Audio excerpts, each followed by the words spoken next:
When people think of 12-volt batteries, they usually think of larger batteries that weigh anywhere from 40 to 80 pounds, and rightly so, because if you need a battery to crank over a 200 horsepower motor, it's going to be a pretty large 12-volt battery.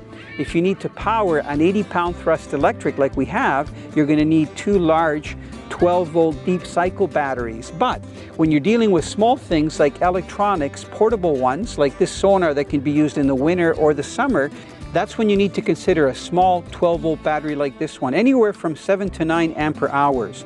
Now this particular one is referred to as an absorbed glass mat battery, or AGM for short. And when you're charging these little batteries, remember that they also have acid inside, and you have to use the appropriate charger. So you see here, this is a small 2-amp charger, and this particular one is designed to be plugged into an adapter on the wall. And then you can also get an adapter that you can charge it by plugging it into your vehicle. So you're actually feeding this small battery off your large 12-volt battery. So these also need maintenance. It's very important that you charge them before they get below 50% of their charge. So a lot of times when I'm keeping these batteries over the winter time or over the summertime, if I'm using them for ice fishing, I make sure that they have between 50 and 100% of their charge. And that means putting them on the charger every 30 to 50 days. And every time you're done fishing, whether it's the summer or the winter time, you should be charging these to keep them up to charge. You know, it's nice that they make 12-volt batteries in deep cycle this small because they're ideal for portable sonars.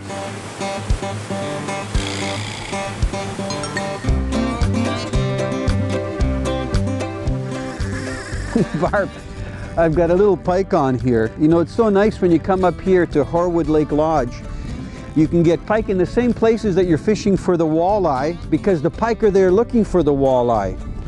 And a pattern that works really good early in the year, without me falling over here, is fishing the mouths of some of these little tributaries that flows into the main lake. He's not a huge pike, but you know what? When you're fishing for walleye like this, they're a lot of fun, and you can see he's got the line all wrapped around his maxillary.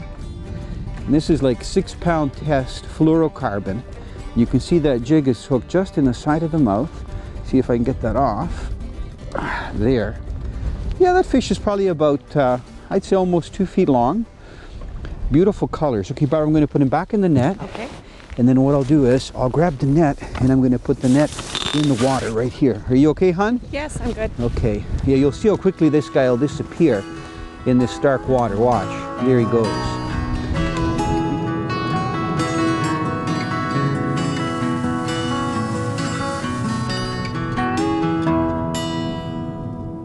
It's very important that once you've filleted your fish that you remove all of the Y bones, whether it's the northern pike or even the little Y bones that are in the walleye. Then you cut your pieces into strips the same width and length as a piece of bacon. Now what I've done here, these have already been rolled up for me.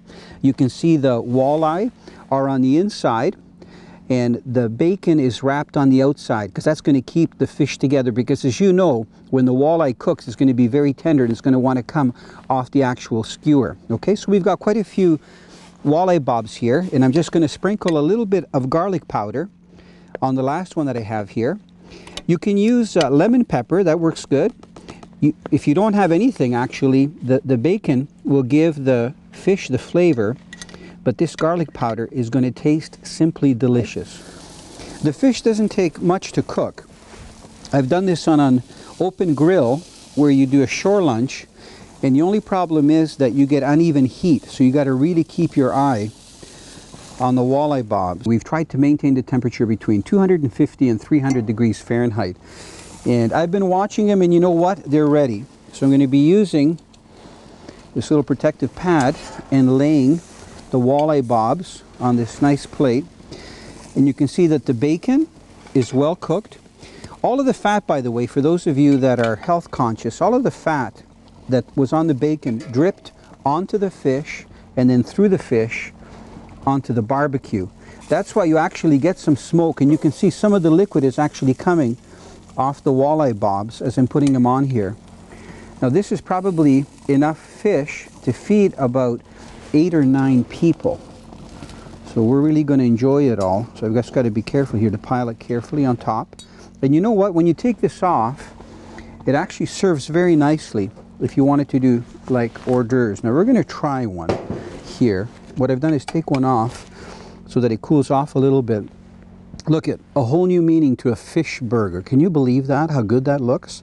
And you can see that garlic pepper that we've got on there. Perfect. I'm going to take a little bite because this is actually still pretty warm. And then we're going to go inside and have our soup and our fish. What a great way to enjoy walleye and pike like this. Very easy to do, very healthy too. Wow.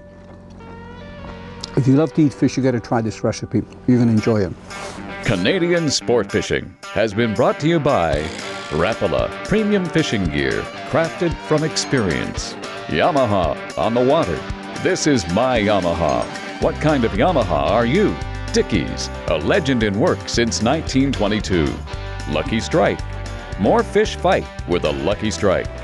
Some of my favorite fishing locations are in the wilds of Canada, and especially when it's nice and warm out. The only problem is that in a lot of places in our great country there are a lot of bugs. I'm talking black flies, deer flies, and especially mosquitoes. And in some cases the only thing that will protect you is a bug net on your head and wearing clothes. But what I found in the last few years, that using the new insect defend patch, which I've taken with me even overseas, it works really well. And there's a reason why. The Insect Defend Patch is made up of vitamin B1, which is thiamine. And it's very good because it repels the insects. Sometimes insects like mosquitoes will land on you, but they won't bite.